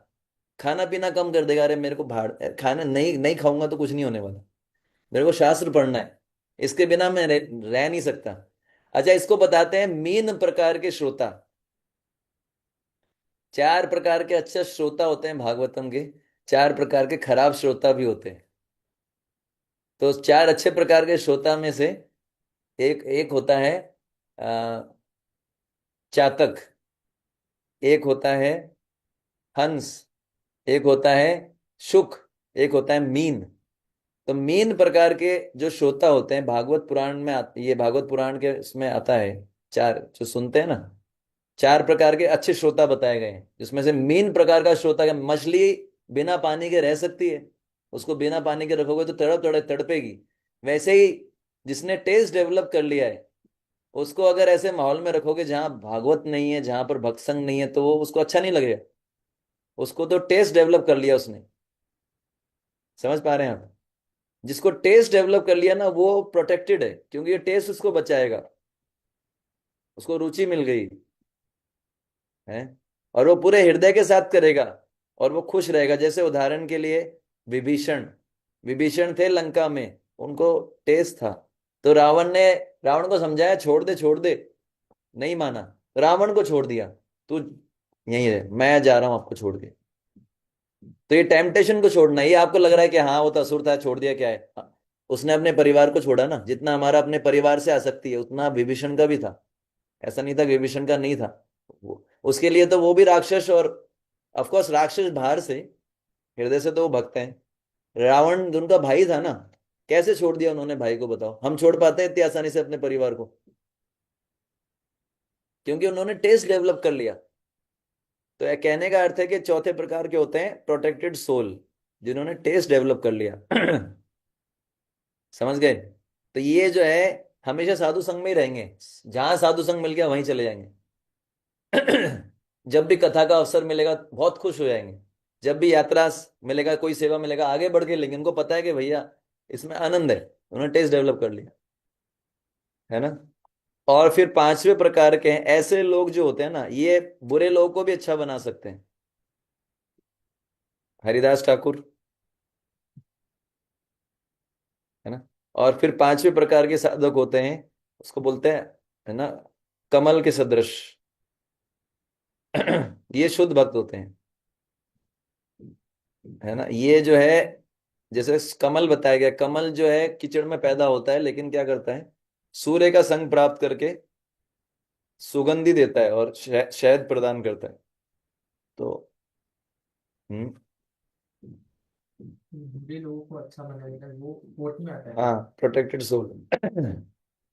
जैसे हम नारद मुनि का देखते हैं, कई लोगों को भक्त बनाया, वाल्मीकि इत्यादि, मृगारी, हरिदास ठाकुर, क्योंकि इनको टेस्ट है। हरिदास ठाकुर को टेस्ट था, वैसे आई तो कुछ हुआ क्या? पर अगर ये टेस्ट नहीं होगा तो कब तक टेम्प्ट कर पाएंगे, बताइए। इसलिए टेस्ट होना, ये these are fortunate protected soul. पांचवा बताया गया, मैंने बताया, जो कमल के समान होते हैं, जैसे प्रभुपाद जी, उदाहरण के लिए। ये बुरे संग में भी जाएंगे ना, इनको फर्क नहीं पड़ता। जैसे प्रभुपाद जी का, जैसे मैंने उदाहरण बताया अभी, बीच पे जा रहे थे। तो इन ये लोग जो होते हैं, ये परमहंस, परमहंस कैटेगरी के लोग होते हैं, है ना। ऐसे इनको फर्क ही नहीं पड़ता, उल्टा ये, इनको कहीं भी रख लो इनको फर्क नहीं पड़ेगा। शिला प्रभुपाद का उदाहरण है, भीष्म देख लो आप। कौरवों के बीच में रह रहे थे, पर ऐसा नहीं कि कौरवों के साथ में रहते रहते उनका मन पलट गया, चलो मैं जो है तुम्हारा साथ दे देता हूँ, चलता नहीं। भीष्म है, विदुर है, कई उदाहरण है। प्रहलाद महाराज देख लीजिए आप, हनुमान जी भी जब गए लंका में, तो ऐसे जो है 5 प्रकार के साधक बताए गए हैं। समझ पा रहे हैं आप? तो अब हम विचार कर सकते हैं हम कौन सी स्टेज में हम विचार कर सकते हैं, और उससे बाहर आने के तरीके भी होते हैं। सबसे खतरनाक है स्लीप वॉकर। ज्यादातर भक्त हम लोग होंगे सेकंड स्टेज में, स्ट्रगलर। इसलिए डिवोटी संघ का बड़ा इंपॉर्टेंस है। डिवोटी संघ को नकार नहीं सकते। सब कुछ मैं घर पे ही कर लूंगा, घर पे ही मैं मंगल आरती कर लूंगा, घर पे ही। तो घर पे ही हो जाता तो फिर तो ध्रुव महाराज क्यों भगवान से साधु संग मांगते? सब ये ओपन स्कूलिंग नहीं है, है ना। प्रोज हमारी लाइफ में तो कोई प्रॉब्लम ही नहीं है। तो आपने एनालाइज ही नहीं किया कभी। एनालाइज करो कि हमारा भक्ति का लेवल क्या है, उसके अनुसार फिर प्रॉब्लम दिखेंगी। पहली बात तो प्रॉब्लम दिखी है इसके लिए प्रार्थना करना चाहिए, हे प्रभु मैं अपने आप को बिल्कुल ठीक समझ रहा हूँ, मुझे लग रहा है सब अच्छा चल रहा है, कृपया मुझे बताइए कि मेरे साथ कुछ गड़बड़ भी है क्या। फिर भगवान आपको शो करेंगे, ये चल रहा है आपके साथ। फिर वो घबराएगा, अरे बाप रे बाप। फिर जो है भक्तों का मदद लेना पड़ेगा, तभी तो शरणागत होंगे भक्त। सब बढ़िया चल रहा है, मुझे डिवोटी एसोसिएशन की जरूरत ही नहीं है, मेरे घर पे ही आरती हो जाती है। एक संडे संडे चले जाएंगे स्कॉन सेंटर पे, क्या है सेवा भी, सेवा तो उसमें भी नहीं करेंगे ज्यादा, खा पी के आ जाएंगे। सब बढ़िया चल रहा है, बढ़िया नहीं चल रहा। ये जो अंदर जो प्रॉब्लम्स है वो कब दिखेंगी? जब मृत्यु करीब आएगी, तब लगेगा ओ माय लॉर्ड, ये भी था, ये भी था, मेरे को तो इतने दिन से पता ही नहीं चला, अब समय नहीं है। ऐसा मत सोचिए सब स्मूथ है। अगर स्मूथ चल रहा है, उसमें दो केस हो सकते हैं, या तो आपका भक्ति बहुत अच्छा चल रहा है, तो सब हो सकता है स्मूथ चले, तो वो जो है मेरा तो नहीं है। सेकंड जो है, सेकंड केस है कि आपको पता ही नहीं क्या चल रहा है, सब टोटली माया में, वरना स्मूथ हो ही कैसे सकता है। मतलब हम देखते हैं गोपियों से, गोपियों का स्थिति देखिए आप, क्या ऐसा स्थिति है क्या हमारा? क्या गोविंदा नीड फील होती है क्या? गोविंदाज नीड फील होती है, गोविंदा नीड फील नहीं होती। पिज्जा याद आता है ना, उसकी फोटो डाल देते हैं ग्रुप पे, आज भगवान के लिए बनाए, जैसे भगवान ने आपको बोला ही था कि ये बनाओ मेरे लिए। खुद का सेंस ग्रेटिफिकेशन करना था और भगवान का लेबल लगा दिया। मतलब इसमें कई लेवल है। इसलिए जैसे सीनियर डिवोटीज के पास जाते हैं ना, तो वो पूरा नंगा कर देते हैं हमको, हमको लगता है हम बहुत अच्छे भक्त हैं, है ना। इसलिए सीनियर्स का एसोसिएशन भी लेना चाहिए समय के साथ साथ। वरना क्या है, कंफर्टेबल लाइफ है, मैं और मेरे बच्चे, मैं और मेरा कांग्रीगेशन देखो, मैं परफेक्ट, वो सब कांग्रीगेशन आपको भगवान की तरह मानते हैं। और जब आप सीनियर डिवोटी के पास जाओगे भैया, वो तो सीधे आते ही पूछेंगे, शुद्ध भक्ति के क्राइटेरिया लगाएंगे हमारे पे, उसमें क्या है। इसलिए हम देखते हैं जब कभी हम सीनियर डिवोटीज के पास जाते हैं, महाराज लोगों के पास, तो डर लगता है, एक अंदर से ना डर लगता है कि उनका प्योरिटी इतना खतरनाक है ना, कि हमारे, और जैसे ही उन, मैंने ऐसा देखा है, जैसे ही सीनियर डिवोटीज के पास जाते हैं ना, अपने में दोष दिखना शुरू हो जाते हैं। अरे यार ये गड़बड़ कर रहा हूँ, कैसे बताऊं? क्यों डर लगता है बताने से? उनका प्योरिटी इतना जबरदस्त है, हमको पता है हम गड़बड़ काम कर रहे हैं, खोटा काम कर रहे हैं, लेकिन क्या है, हम जाना नहीं चाहते, क्योंकि एक्सपोज होना पड़ेगा ना। ये भी बहुत चैलेंज है। संघ भक्तों को कैसे लिया जाए, ये भी साइंस है, इस पे भी आजकल बहुत लेक्चर्स हो रहे हैं। कैसे लेना चाहिए भक्तों का संग? हृदय खोलना पड़ेगा, हृदय नहीं खोलेंगे, सुपरफिशियल संग से कुछ नहीं होने वाला। ये बहुत बड़ा चैलेंज है, सीनियर्स के पास जाके अपनी बात बता पाना हो, सब कुछ बताना बहुत टफ है। मतलब स्पेशली जो चीज प्रॉब्लम कर रही है इसको बताना। तो ये जो है हम पूरा फायदा नहीं उठा पा रहे, कहने का अर्थ ये है कि माया हर जगह जो है हमको पकड़े हुए है, पूरा लाभ नहीं उठाने दे रही प्रोसेस का। मंगल आरती में खड़े हैं, लेकिन चिंतन कुछ और चल रहा है, पूरा लाभ नहीं मिलने देगी, उठाने नहीं देगी माया। क्लास में बैठे हैं, या तो नींद दिला देगी माया, या कुछ और चिंतन करवाएगी, क्लास का बेनिफिट नहीं उठाने देगी। बहुत ही पावरफुल है। मतलब आप मान के चलो भैया, हमारे लिए जो है ना, वो वाला फॉर्मूला अप्लाई होता है, रेजर की धार पे चलना। हमारे लिए वो ऐसा नहीं कि सड़क पे कैसे भी भागो, कुछ नहीं होगा। वो जब नए नए थे तब था, अब रेजर की धार पे चलना है। बनाया ना किसी ने शेविंग, शेविंग माता जी लोग तो शेविंग बनाते ही नहीं, पर शेविंग बनाते हैं ना, थोड़ा सा गड़बड़, थोड़ा सा हल्का सा, तो क्या हो जाता है, कट। बिल्कुल ऐसा ही।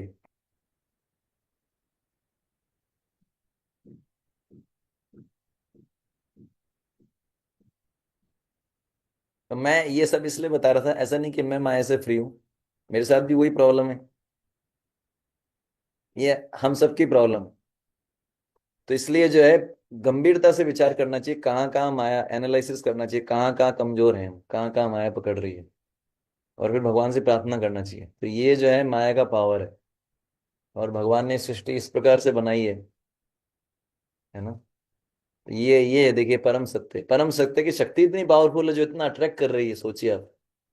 परम सत्य कितने पावरफुल होंगे आप सोचिए, जिसकी शक्ति इतनी आकर्षित करती है हमको, तो परम सत्य कितने आकर्षित करेंगे। तभी तो जो है हमने आई थिंक 6 या 7 पैराग्राफ कंप्लीट किया है, अभी इसमें 12-13 पैराग्राफ है है ना। धामना सुयना सदा निरस्ता, कुहकम सत्यम परम धीमहि, त्रिसर्गो अमृषा, मुह्यन्ति यत शूरया, तेजोवारी मृदम यथा, तेजोवारी, त्रिसर्ग त्रिसर्ग, तीन गुण, प्रकृति के 3 गुण से ये जो है माया काम करती है। तो इसलिए जो है हमको बहुत सूक्ष्म एनालिसिस करना चाहिए, बहुत जो है सटल रूप से देखना चाहिए कि मेरी मनोवृत्ति कैसी है, कितना समय हो गया मेरे को भक्ति में, इतने समय के भक्त में आदर्श रूप में क्या लक्षण आ जाने चाहिए थे, और मेरे अंदर कितने हैं, और जो कितने नहीं आए तो क्यों नहीं आए। मतलब भक्ति साइंटिफिक है बहुत। तो इस प्रकार से एनालिसिस करना चाहिए, इसके लिए ही गुरु की आवश्यकता पड़ती है, सीनियर डिवोटीज की आवश्यकता पड़ती है, क्योंकि हमको तो सब ठीक लगता है, सब बढ़िया चल रहा है, लेकिन जो सीनियर्स होंगे वो बताते हैं कि भाई कि कुछ गड़बड़ है।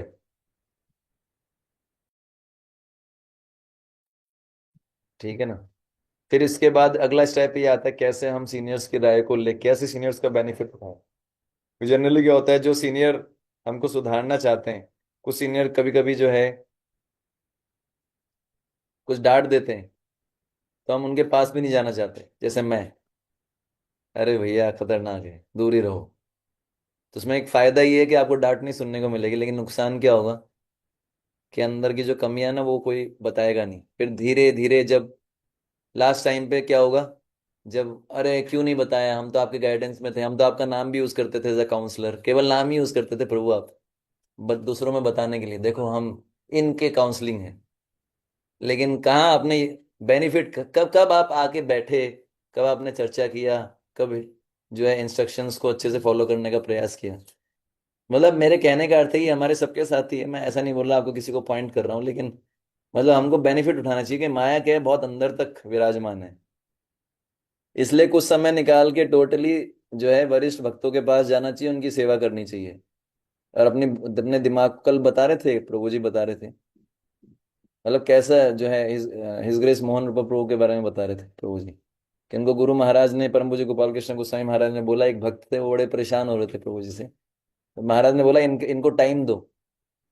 तो प्रभु जी का भी ऐसा थोड़ा मतलब ऐसा नहीं था कि उनसे बहुत ज्यादा वो था, लेकिन फिर भी प्रभु जी 7 दिन उस भक्त के साथ रहे, उनको टाइम दिया, क्योंकि महाराज ने बोल दिया।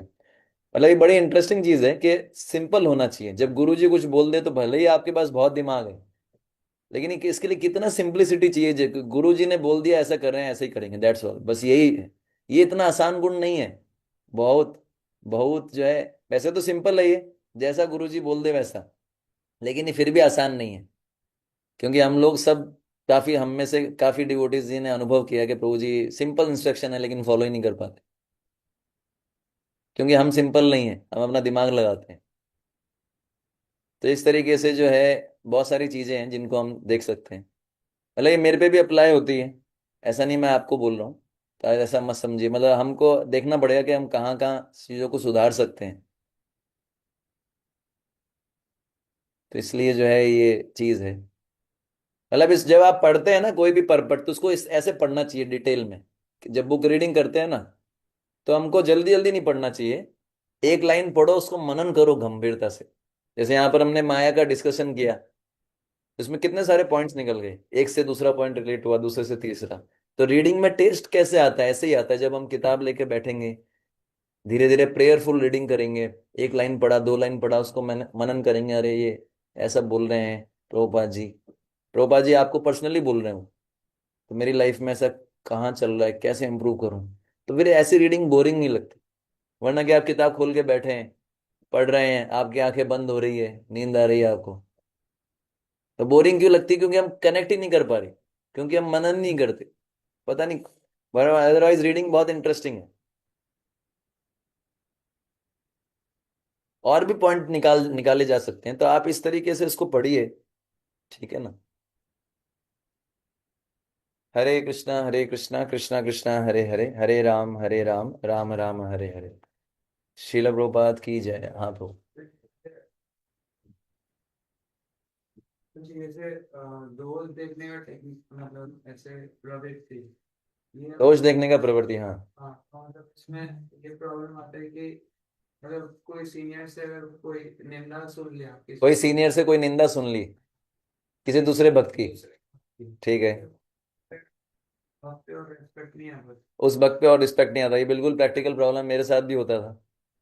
एक सीनियर डिवोटी किसी दूसरे डिवोटी का निंदा कर देते हैं, ठीक है ना, तो फिर वो जो डिवोटी उसके प्रति रिस्पेक्ट नहीं आ पाता, तो क्या करें।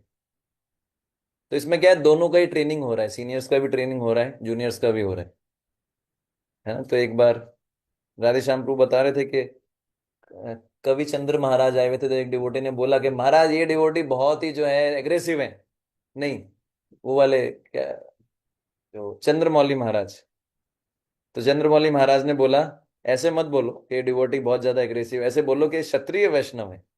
शब्द भी सोच समझ के चूज करने, क्षत्रिय वैष्णव, तुम भी अच्छे हो, ये भी अच्छा है।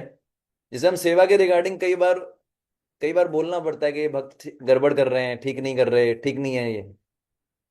लेकिन हमको समझना चाहिए कि पहली बात तो ये कि सीनियर्स को भी जो है इस प्रकार से प्रशिक्षण मिल रहा है, तो सीनियर्स को भी ध्यान रखना चाहिए कि किसी के बारे में भी कुछ ना बोले, है ना। दूसरा, हालांकि अगर बोलते भी हैं तो हमको देखना चाहिए कि वो किस दृष्टि से बोल रहे हैं, उनका भाव क्या है, ये भी समझना चाहिए। कई बार क्या है, हम वर्ड्स को ले लेते हैं केवल।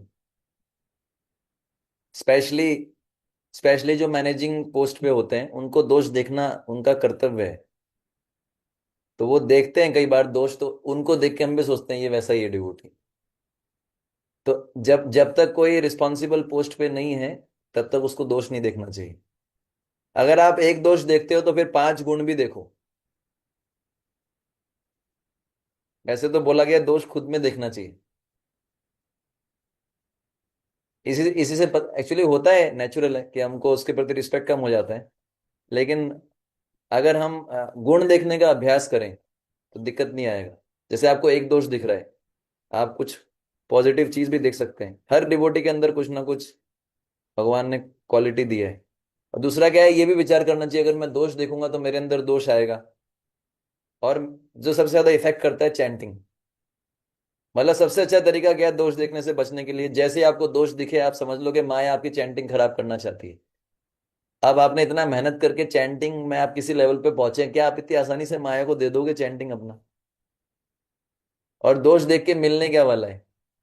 कई बार तो ऐसा होता है जिसका दोष देखा जा रहा है वो मस्त है, और जो दोष देख रहा है वो बेचारा जल रहा है, भुन रहा है, राख हो गया पूरा। और जिसमें दोष देखा जा रहा है मस्त है वो, उसको कोई फर्क ही नहीं पड़ रहा। तो किसको नुकसान हुआ? अभी एक रिसेंटली एक डिवोटी थे, उन्होंने दूसरे डिवोटी में एक दोष देखा, और जिसमें दोष देखा वो मस्त है, और जिसने दोष देखा वो परेशान है पूरा दिन। अरे भाई, ये समझना पड़ेगा नुकसान मेरा ही हो रहा है। तो इसको जब तक हम समझेंगे नहीं ना, जब तक तब तक क्या है, फिर वो दोष देखने की। और दूसरा है कि हम हमारे पास क्या इतना टाइम है क्या दोष देखने का? इसका मतलब हमारे पास समय है, इसका मतलब सेवा पर्याप्त नहीं है। कई डिवोटीज का उत्तर ऐसे भी देते हैं, we are not properly engage, है ना। ऐसा होना चाहिए कि भाई जैसे ही टाइम मिले व्यक्ति, अरे बेड बेड दिखे उसको, सोना है भाई, सोना है। या जो और गंभीर साधक होते हैं, अरे भैया एक्स्ट्रा माला करने का टाइम मिल गया, भाड़ में जाए सब दोष। जिसको टेस्ट है, जिसको टेस्ट है, अरे कुछ भी मिल गया उसको टाइम। कुछ वैष्णव, जिनको वैष्णव सेवा में टेस्ट है, वो वैष्णव सेवा करने लग जाएंगे। जिनको शास्त्र पढ़ना है, तुरंत शास्त्र उठा लेंगे। जिनको चैंटिंग में टेस्ट है, तुरंत चैंटिंग। जिनको क्लीनिंग अच्छा लगता है, तुरंत क्लीनिंग। मतलब इसको ऐसे देखना चाहिए कि मैं और कैसे कुछ करूं, लेकिन वो टेस्ट नहीं होता हमको। हाँ प्रभु, ये आइडिया कर दिया। मेरे लिए क्या काम करता है मैं वो बता सकता हूँ। मेरे लिए काम करता है, जैसे ही मेरे मन में दोष आता है मैं समझाता हूँ, देख ले भैया माला कॉम्प्रोमाइज हो जाएगी, सोच ले। और माला कॉम्प्रोमाइज हुई तो लस्ट अटैक करेगा और तू जाएगा नीचे।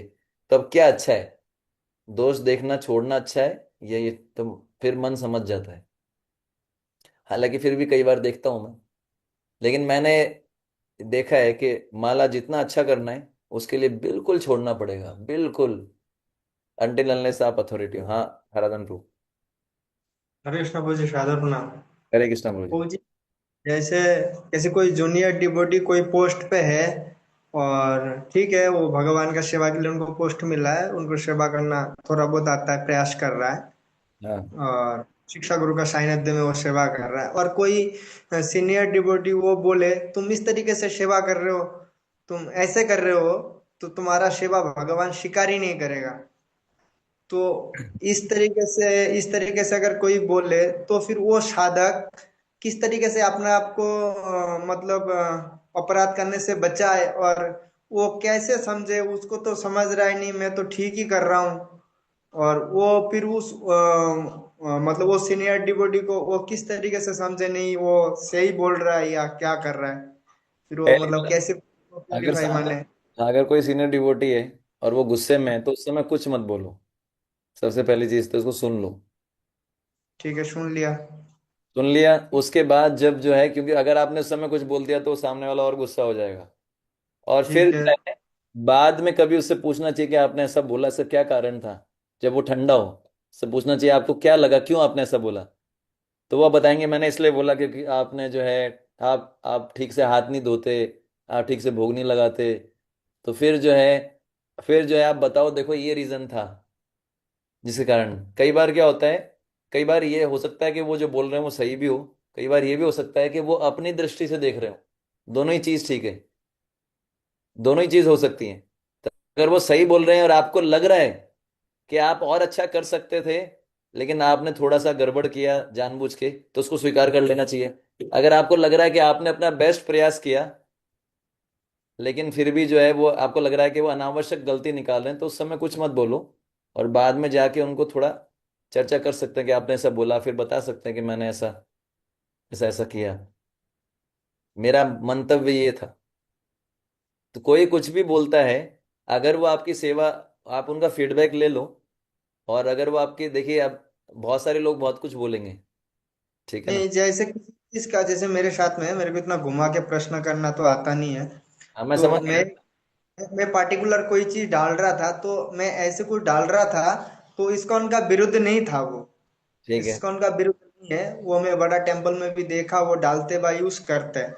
तो पार्टिकुलर किसी ने मुझे टोका है, तो मेरे को थोड़ा सा लग रहा था, हाँ मेरे को लग रहा था कहीं ना कहीं शायद मैं गलती भी कर रहा हूँ। फिर मैंने सोचा उस बारे में, तो मैंने देखा नहीं, ऐसे भी मैंने कुछ गलत नहीं करा है। लेकिन वो बहुत सिंपल सिटी से मतलब वो सेवा करता है, तो उस थोड़ी देखा जाए, हमने तो घर पे कभी यूज नहीं करता, तो आप इस तरीके से ये सब चीज यूज करते हो, तो भगवान आपका भोग स्वीकार ही नहीं करेगा। अब और ये ये पर्टिकुलर ये दो दो बार मुझे क्या बताया, क्या तो कहीं क्या डाला था? नींबू सत नींबू सर डाला था।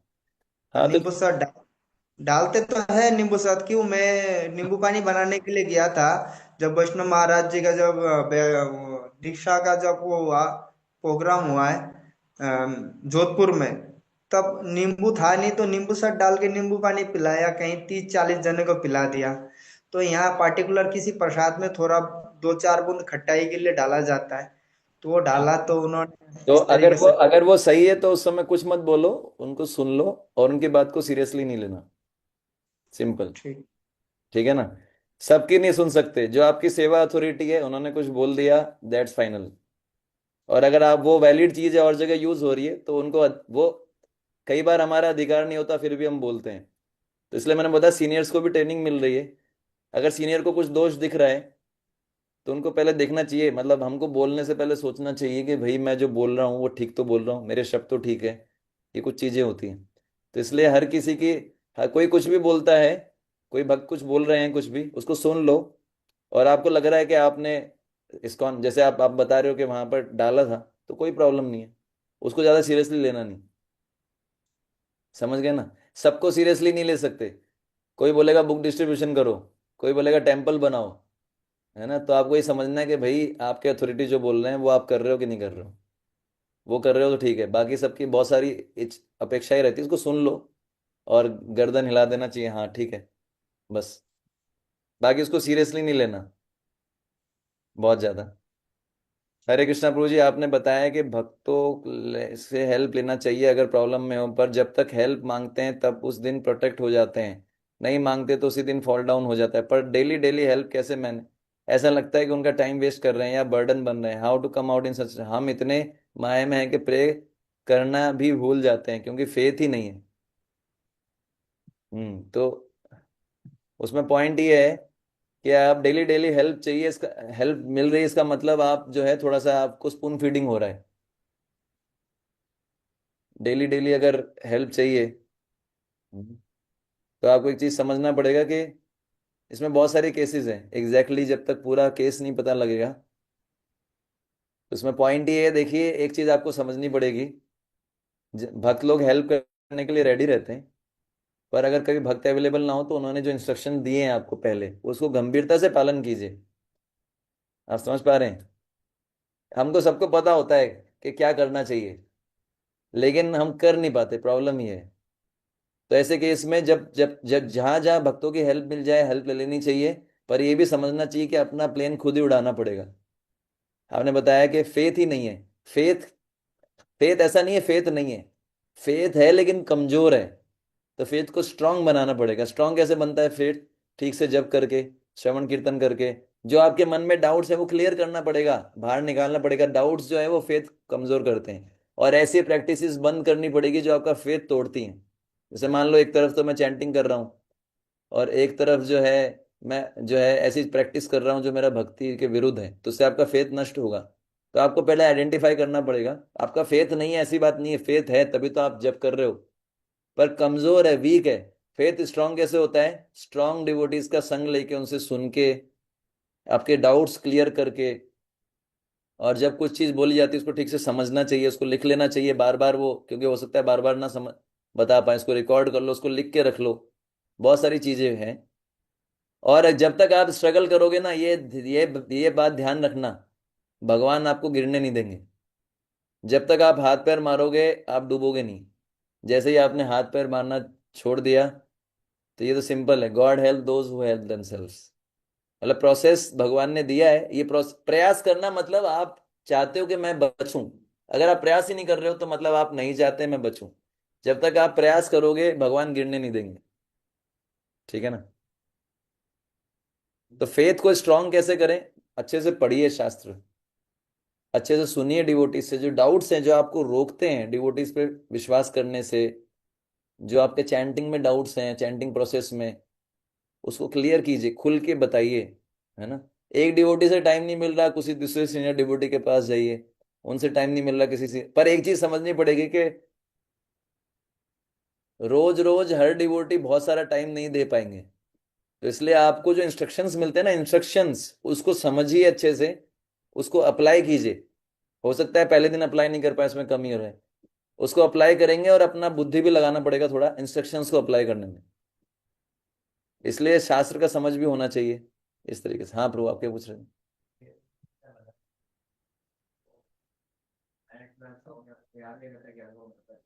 हाँ, नित्य प्रलय तो हो ही रही है, रोज ही हम मर रहे हैं, मर रहे हैं हम, बताया रोज, नित्य प्रलय रोज हो रही है। तो इसमें सुख मनाना चाहिए, दुख मनाना चाहिए। देखिए सब कितने हंस रहे हैं। हाँ, भगवान को तो याद रखना चाहिए, फिर ये भी याद रखना चाहिए कि मरना, दोनों साथ में याद रखना चाहिए कि मैं मरना भी है। एक्चुअली क्या है कि चाणक्य पंडित बोलते हैं अपने नीति शास्त्र में, कहीं मैंने सुना है कि जो व्यक्ति गंभीर होना चाहता है भक्ति में, उसको हमेशा अपने मृत्यु को सामने लेके चलना चाहिए। जैसे उदाहरण के लिए मान लो, जैसे ही आपने मोबाइल चलाया, आपकी रील देखने की आदत है, लेकिन आपके दिमाग में जैसे ये आ गया, अरे मरूंगा मैं, जो टाइम मिल रहा है, तो आप रील चलाओगे। मतलब आपने उसको सुना समझा, इसका अर्थ क्या है? रील नहीं चलाना चाहिए। अगर आप फिर भी रील चला रहे हो, इसका मतलब आप समझे ही नहीं उस चीज को। समझ रहे हैं? जैसे हम, जो हमारे साथ क्या होता है, हम सुनते खूब है। मेरा ये मानना है कि सुनो जितना आपको आवश्यकता है, बहुत ज्यादा सुनने से ऐसा नहीं कि बहुत तेज प्रगति होती, नहीं। दर्शन श्रेष्ठ है, दर्शन से भी श्रेष्ठ है उसका पालन करना। आप भले कम सुनो लेकिन उसको अप्लाई करो। जैसे आज का पॉइंट हमने क्या प्रैक्टिकल पॉइंट सुना कि सत्वगुण विकसित करना पड़ेगा, भागवतम को समझना है। तो आपको क्या प्रेरणा लेनी चाहिए कि अगर मेरे को शास्त्रों को अच्छे से समझना है, भागवतम को अपने जीवन में लागू करना है, तो मेरे को 16 माला 4 नियम और ये साफ सुथरा से रहना पड़ेगा, ब्राह्मणिकल क्वालिटीज लानी पड़ेगी, गंदगी में नहीं रहना है, आलसी नहीं करना है, समय पे नहाना है, समय पे उठना है। तो ये प्रैक्टिकल एप्लीकेशन पॉइंट है। और क्या पॉइंट सुना? एनालाइज करना है अपने आप को कि कहाँ गड़बड़ चल रही है मेरी भक्ति में, और आपको लग रहा है आप खुद से नहीं कर पा रहे, तो सीनियर वरिष्ठ भक्तों से जाना जाना चाहिए, उनसे उनका जो है पूछना चाहिए प्रॉब्लम चल रही है, फिर वो जो इंस्ट्रक्शन बताते हैं उसको नोट करना चाहिए। जैसे हर हर लेक्चर से कुछ पॉइंट्स निकलते हैं, उसको अप्लाई करना पड़ेगा। तो इसलिए जो है सुनना अच्छा है, उसका फायदा भी है, पर ज्यादा फायदा, पूरा फायदा कब मिलेगा? जब उसको अप्लाई करेंगे। एक पॉइंट, कोई भी एक पॉइंट ले लीजिए, 2-3 पॉइंट छोड़िए, एक पॉइंट लीजिए, उसको 7 डेज अप्लाई कीजिए। 7 डेज एक पॉइंट को अप्लाई कीजिए, फिर अगला पॉइंट लीजिए, उसको 7 डेज अप्लाई कीजिए, फिर अगला पॉइंट लीजिए, क्योंकि हम बहुत ज्यादा चीजें अप्लाई नहीं कर सकते। एक एक चीज को बहुत फोकस करना पड़ता है। तो इसलिए जो आज ऐसे बहुत सारे पॉइंट्स निकलते हैं लेक्चर में, कोई एक पॉइंट लीजिए, उसको अप्लाई कीजिए, देखिए फर्स्ट डे कितना अप्लाई हुआ, क्या रिजल्ट आए, सेकंड डे कितना है। ऐसे करके चीजें अप्लाई होती हैं धीरे धीरे। ऐसा नहीं कि बहुत सारी चीजें अप्लाई कर लेंगे, बहुत सारी नहीं कर सकते। ठीक है ना? ठीक है, बहुत बहुत धन्यवाद, समय ज़्यादा हो गया। मेरे शब्दों से अगर आपको बुरा लगा हो तो मैं क्षमा चाहता हूँ, मतलब मेरी भी वही स्थिति है। लेकिन लेक्चर देते समय क्या है, बोलना पड़ता है ये चीज़ें। अगर हम लेक्चर में ही लाइट बोलेंगे तो फिर तो वो और स्टैंडर्ड नीचे चला जाएगा। जो आप 100% बोलते हो लेक्चर में, लोगों को समझ में आता है 90, 80, 70, 60, 50, 40, 30, 20 कितना पता नहीं, उसके बाद वो अप्लाई कितना करेंगे उसका? 100, 90, 80, 70। तो इसलिए लेक्चर में तो हाईएस्ट ही बोलना चाहिए। पर किसी को अगर परेशानी है तो व्यक्तिगत रूप से पूछ सकते हैं कि भाई ये मेरे से ये स्थिति है, वो फिर वो व्यक्तिगत वाली बात। ठीक है। जगत गुरु शिला प्रभुपाद की जय। निताई गौर प्रेमानंदे हरि।